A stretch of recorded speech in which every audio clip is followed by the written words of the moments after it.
Welcome to Faith and Politics, a show dedicated to discussing issues surrounding the intersection of church, state, and politics, and the examination of whether you're allowing your faith to shape your politics or are your politics starting to shape your faith. In other words, what do you do when God and government come face to face? I'm your host, Orlin Johnson. Let me introduce you to our panelists for today. First, we have Dr. Nia Johnson, assistant professor at Wake Forest Law School. We also have with us Ms. Bettina Krause, who's the editor of Liberty Magazine. We have with us Mr. Andre Wong, General Counsel of the North Pacific Union Conference of the Seventh-day Adventist Church. And we also have Dr. Timothy Golden, who's a professor of philosophy at Whitman College. Ladies and gentlemen, great having you here with us. Looking forward to our show. You know, the Wasatch County School District, which is in Utah, is once again getting ready to allow one of its teachers to post her voluntary prayer support chain that she currently has in the school's faculty lounge. School officials initially told Taryn that she had to remove it. Then local advocacy groups got involved, major law firms started sending letters, and then the school came back to reconsider. But for a long period of time, she was doing this for a couple of years, then all of a sudden the school district came to her and said, this must stop. You know, when you take a look at these type of cases, Nia, on one hand, I understand the ability to allow somebody to kind of demonstrate their faith, but is it really necessary to allow you to have to do it, for example, in the school lounge or somewhere on the job? I understand the First Amendment, but then what happens when you offend other people? HR got involved, they end up approving it, but all of a sudden this back and forth makes me wonder if it's religious going to be personal, why don't you just keep it to yourself, or am I missing something here? You know, I think this is a really nice way to not only have a conversation about the law, but also to really just focus on some of the cultural, political context in which this is happening, right? So we're talking about a state like Utah that tends to be religiously, relatively homogeneous in some ways. But on top of that, we're also in a moment right now where we have seen a privileging of Christianity over many other religious groups. And so a lot of different people within the United States are a lot more conscious about what that means, which is very substantial compared to a place like Canada or some other countries in the US. On top of that, I think this is also something that Christian culture has to take ownership of, given the fact that we have kind of pushed a culture that says evangelism at all costs, right? And the moment that you're being penalized for the level of evangelism you're engaging with, you've now stepped into martyr territory. And essentially, if Paul is a martyr, then I got to be a martyr too. And we don't add a ton of context to that. And we forget that, even from a Christian perspective, we've also been taught to respect the law and also to respect other people's beliefs. So I think there are a couple of different cultural factors that are kind of pushing and pulling here. But, in thinking more broadly about what makes sense, I think one of the most important things that we can do is start thinking about as a Christian institution, what should evangelism look like within these contexts? And when have we maybe started creating extremism within an evangelistic context that we're now reaping the consequences of? Yeah, I think Nia's articulation of the cultural background is important here. I want to focus on some of the more legal aspects of this. This would not have been an issue if this were a student or a student-led group that was doing something within themselves, sort of internally, like a Bible study group meeting after school or something of that nature. But I think the Supreme Court has always been suspicious, perhaps not this court, if this case were to get that far, or if any case like this were to get that far. But historically, I think the court has always been somewhat reluctant for teachers who are functioning really as government agents in public schools in this context, sort of articulating religious views and, appearing to be somewhat dogmatic because they bring with their position a modicum of authority that the court has historically considered to be coercive. So legally speaking, I think when you add that level of coercion against the kind of cultural background that Nia is talking about, that can become a toxic mix for some very uncomfortable relationships in the workplace. And, even though you are dealing with other adults who are arguably the peers of the teacher and not subordinate students, it still creates a level of discomfort as evidenced by the kinds of back and forth that you articulated at the beginning, Orland. So I think we have to tread carefully here, because there's a big difference between what students do in public schools. We're much more inclined to call that free speech than we are what a teacher decides to do in that same context.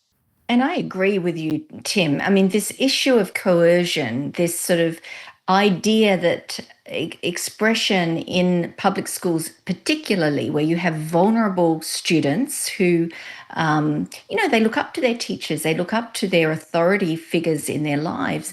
And when that expression carries the idea of state backing, that's where it becomes a problem. But, talking about this particular case, I think we need to bring in a bit of nuance here, because from a legal perspective, yes, Kennedy versus Bremerton, which was a Supreme Court case decided a few years back, that is kind of the controlling view of what constitutes acceptable speech within a public school setting. And that involved a football coach who famously would kneel down and pray at the 50-yard line. I mean, it was decided that that was acceptable religious expression. That was personal religious expression. I think that case was wrongly decided, but that is the standard, the controlling standard these days. Under that standard, what this teacher was doing, simply posting a notice about her prayer chain on a staff room fridge, I don't know. Even from a more common sense, social, cultural, political perspective, I'm not sure that really crosses a line. I think that there's far more egregious issues that we could be focusing on in this area. Yeah, I think Bettina's mention of the Kennedy versus Bremerton School District is apt. This illustrates the classic tension between the free exercise clause and the establishment clause. The question is it improper establishment of religion for a public school to allow a staff member to make that posting to promote a voluntary prayer group in the staff lounge? In other words, is the school district endorsing, promoting, or favoring religion? The Kennedy versus Bremerton School District is the standard now. The court upheld that coach's right to religious expression in a public setting, and even for government employees as a public school coach. So in this case, the nuance is noted. We have a teacher that's inviting, not coercing or compelling, but inviting others to join in a private prayer event. No audience, no spectators, but a private prayer event. And so context matters. You got to look at what is the capacity of the teacher or the staff, the setting, the audience, and the nature of the event. The context matters when you look at situations like this. I was just going to jump in really quickly and, talk a little bit about Bettina's point, which is really interesting about we essentially have bigger fish to fry in the area of religious liberty. And I 100, maybe 1,000% agree. But I also think that this is indicative of the anxieties that many other groups feel, right? There has been a fair amount of discourse in a number of religious spaces, especially evangelical spaces, claiming that the United States is becoming more secular, which, mind you, is not a new political positioning, right? Every 30 or so years, if you poll Americans and ask them, is the country becoming more secular, they'll say yes. And they can't necessarily articulate why. And really, it's just anxiety around social change, right? So we're in a moment of anxiety for social change. And those may be the things that prompt somebody to say, hey, we want to have a private policy that is a little bit more stringent. Or we may privately ask somebody, hey, can you just not fan the flames of something that's already quite hostile? And so, yes, we do have the Supreme Court rulings on this. And I also agree that it was wrongly decided. But, that context of bigger fish to fry, I think sometimes, unfortunately, when different groups, and I think in many cases, Christians are the aggressors, when you create mountains out of molehills, you sometimes forget that people will come back with their own mountains. And then they're going to push back as well. If I could just follow up on that, I think that Bettina's point is certainly well taken. I will say there is a difference between what litigants intend and the consequences of what the Supreme Court actually does, right? And this isn't an attack on the woman who puts a posting for a voluntary prayer group or a high school football coach who decides he wants to pray at the 50-yard line. This is about the way that the cultural context that Nia mentioned at the top of this segment is shaped, right? And the Supreme Court, as much as I want to believe that it's not driven by partisan political ideology, the fact is President Trump had appointed in his first term, and this is extraordinary, 3 justices, and all of them were confirmed along partisan lines, right? And so, again, we're all lawyers here, and we all would like to believe that the judiciary truly is independent. But I can't help but think that the good intentions of litigants, when they are put before the Supreme Court, fall into hands that might not have the kind of judicial independence that they ought to have. Right. So I just want to be clear. It's not about the individual litigants, but to me, the Supreme Court plays a huge role in shaping this legal and political culture. Points well taken, both from Nia and Tim. But I want to suggest that just because this pendulum, the cultural, political, and legal pendulum is sort of swinging to an extreme on the right, doesn't mean that we need to let it swing to an extreme on the left. Case in point, exactly Canada, right. Quebec, and their very hostile laws toward religious expression in the public space. And let me also suggest that just because someone enters a workplace doesn't mean that they have to leave their religion at home. It's not a case of you simply taking off a coat. That's my religion. It is a part of them. It's part of human expression. And we have to find ways, and I think it's productive to find ways to accommodate that religious identity in the workplace. And I think you'll find research and statistics bear out that workplaces that allow that type of individual expression are more productive, they are more profitable in the long run. So I don't know, I think this discussion, I think we need to sort of strive for the middle. We should not the extreme on either side and understand that these are individuals with their own religious identity that is part of them that they can't divorce themselves from just because they go into the workplace. Well, and I think that's a good point that we're making here, that coercion part of the conversation, because it makes me wonder if this was a principal who was putting this in the lounge, would individuals be feeling a certain amount of pressure to want to be involved because it paints them in a more positive light? But I think what we're really trying to do is how do we figure out how to allow you to be who you are from a religious standpoint and not have to take it off simply because you show up in a public sphere? You know, there was an interesting case that was called Holy Sexuality versus Asana, Inc.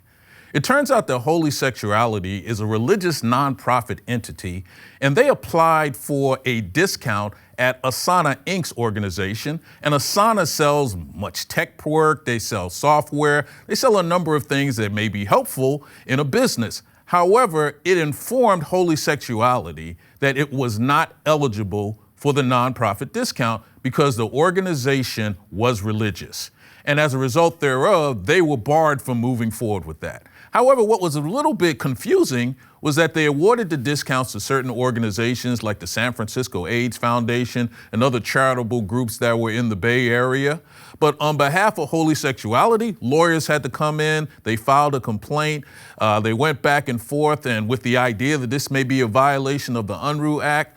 You know, Andre, when I take a look at what a store has to do, and when the store decides I want to give this group a discount as opposed to another group a discount, it's not much different than saying I'm going to let a nonprofit have this, I'm going to let a for-profit have this, but why don't I get to differentiate even which nonprofits I'm comfortable with? I mean, for some reason it seems as though everything falls into one pot, or is there some more nuance that needs to be taking place, or is it strictly in the hands of the retailer and we just have to live with it? Yeah, so I think the background is the context is interesting here. The Holy Sexuality Project is a nonprofit established by a Dr. Christopher Yuan, who that the organization promotes traditional values of marriage and sexuality in a biblical context. And so Dr. Yuan sought to purchase project management software from the company Asana. It was a Bay Area tech company, and that offered discounts to nonprofit organizations. So Dr. Yuan applied for and was denied a discount based on being a religious organization that, quote, that exists to solely propagate a belief in a specific truth, in a specific faith. That's from the Asana policy. Now, what looks like religious discrimination extends also looks like to viewpoint-based discrimination. It wasn't too long ago that capitalism was capitalism, right? Business was business. Let's make a deal.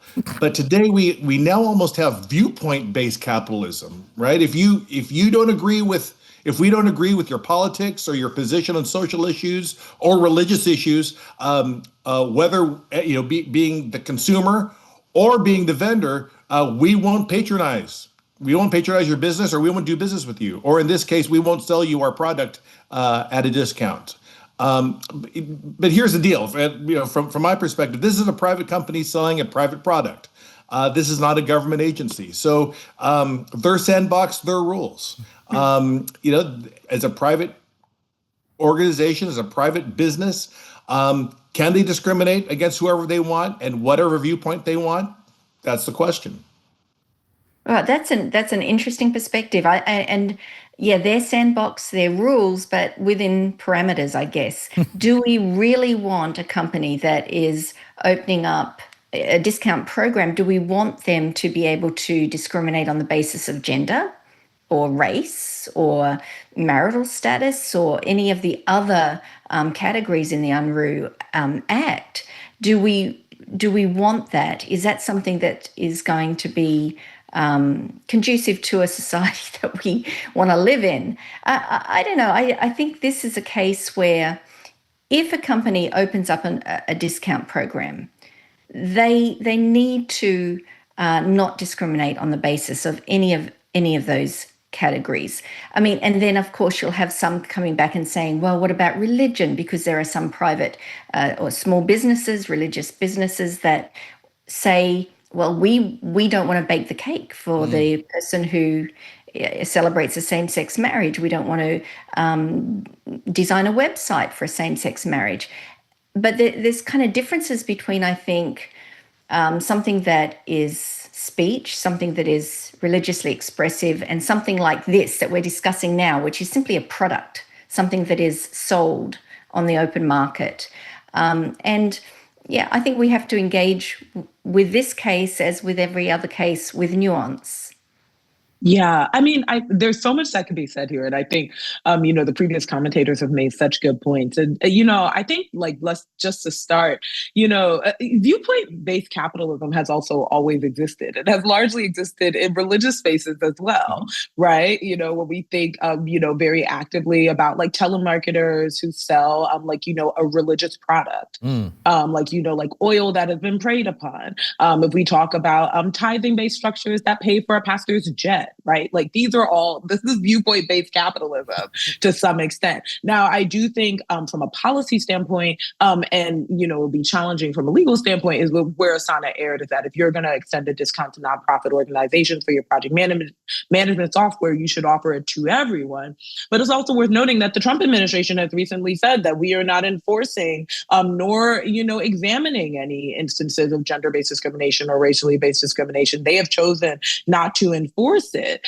So now we're kind of with a double-edged sword here. But again, calling back to the points that I made earlier in this show, is that unfortunately, I think part of what the religious organizations, and not just in this show, but we've seen this in a number of different episodes, unfortunately are experiencing, is that typically Christian organizations have had the leverage to shame other organizations, whether they are nonprofits or whether they are capitalistic organizations, they're for-profit organizations. And so some of this is a prison of our own making. The hostility has already been stirred. And so now you have other organizations who have broadly fed, and other religious theologians have said that Christianity has become a place where people can express biases and engage in harmful and shameful behavior. And so now non-religious organizations are using their capital to push back, right? You know, it's sounding a little bit like, you know, we dish what we can't take, if you will. So again, it's going to be interesting to see from a legal standpoint what happens, because again, the Trump administration has said that they don't want the DOJ, you know, enforcing these type of issues. They will not be investigating them. So everybody may be up a creek. But we, you know, I think it's important that we don't separate this from the environment that religious organizations have created themselves. They were the aggressors. And now you have companies, for example, Asana, which is a big tech company, who said, if you want to aggress, then we can engage in defense. Yeah, Bettina and Nia sort of stole my thunder here. I was thinking as I first took a look at this situation about Mr. Phillips and the Masterpiece Cake Shop case, right? And all the other cases where people who are religious have said, you know, I have a right not to do business with you because of my religious beliefs. The difference here is that people who are not religious are basically saying, I have certain beliefs and values too that are no less important than yours. Yeah. Right. Yeah. And that's the real tension in our constitutional republic and in American democracy, right? Is that these issues are never resolved. And I think the greatness of America, and I always tell my students, despite all the lawyer jokes, lawyers are very important in American society because we help to not necessarily resolve these issues, but to maintain the tension, right? Yeah. The day that these situations cease to be contentious is the day that, from a democratic standpoint, we've lost, right? Because that means, to Bettina's point earlier, that we've gone too far in one direction or the other. Maintaining the mean, or maintaining some sort of midpoint between the two extremes, that's the sweet spot that we all have to strive to maintain. And doing that is not an easy thing. Well, you know, but Bettina, in a capitalist society where it's generally about making as much revenue as you can, and it doesn't matter who they are, as long as they're cutting a check, you know, show up at the trough and we're ready to play. It feels like we got a little bit of the empire striking back, where the empire says, you know what? We do want all the money we can, but we want to decide whose money we're taking. And I'm not sure in a capitalist society that that's something that you can really push back on a private entity. It's not a government entity. It's a private entity that's decided, I'd like to make less revenue because I got a problem with this. I mean, is that really a bad way to look at life? You know, it's so interesting. And Andre put his finger on this. I mean, companies these days want to be morally pure. They have their moral stances, they have their values, and they have their, you know, worldview that they feel that it's also it sits alongside their capitalist mission. They have a values mission. You know, Tim mentioned this sort of clash between, you know, religious folk. They feel that they need the law to defend their right to express their religious views and practice their religious faith. But there are also other entities like companies that have also strongly held, deeply held values. But the inconvenient reality is that our constitutional regime singles out religion and says religious expression and religious belief is in a different category to other strongly held values. Now, is that a good thing or a bad thing? It's a reality. And I would argue that it is a good thing ultimately, because religious expression is tied to individual identity in a way that even the most deeply held moral value is not. And of course, it's a point of contention. I understand that. I think it is time to begin to read the Constitution broadly. As lawyers and as legal commentators, we focus on the amendments, right? And the reality is that the religion clauses may have a primary textual source as the First Amendment, but let's be real here. All the amendments were amendments, right?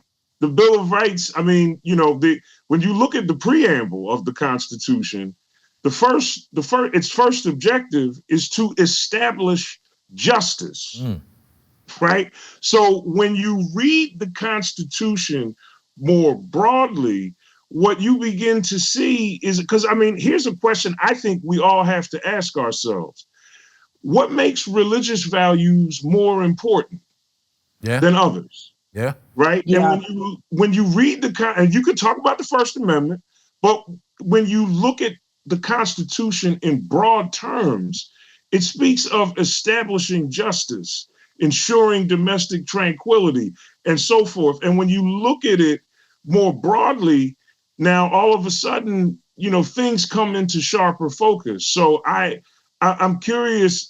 To me, what troubles me is that we privilege religion over other values that are no less important to the proper functioning of our democracy. Well, I think as we get to more of a focus on this, that the reality is that most corporate entities now are known by the individuals who run those entities. So we've gotten to a point where your corporate identity is a personal identity. And now that we're seeing that personal aspect of who one is seems to be pushing more into the forefront. And I think, just like you said, this is not an issue that's going to go away. We're going to see this happening over and over and over again based on the particulars of any particular corporation and the ownership's religious beliefs. Tim Golden, tell me something I don't know. In 1939, W.E.B. Du Bois left the NAACP over fundamental disagreements with Thurgood Marshall and Charles Hamilton Houston. That disagreement was based around the organization's desire to pursue integration, which Du Bois thought would destroy the Black community. And so there were serious disputes among the Black intelligentsia about whether integration was the right strategy. Wow. Andre, tell me something I don't know. With an annual GDP of over $300 billion, Silicon Valley, California has the economy equivalent to the country of Finland. Nia, tell me something I don't know. So did you know that in 2034, due to the current budget reconciliation law, an additional 10 million people nationwide could end up uninsured? Wow. Bettina, tell me something I don't know. We were talking about prayer chains earlier. Did you know that the longest ever prayer meeting was held in a small German town back in the 18th century? They launched a prayer meeting in 1727, and that continued around the clock for the next 100 years. Wow. That's a whole lot of prayer. Well, thank you for that information, and it was a great conversation today. And thank you again for being here with us. Hope you enjoyed our conversation. Just remember, if it's about God and government, it's faith and politics. See you next time.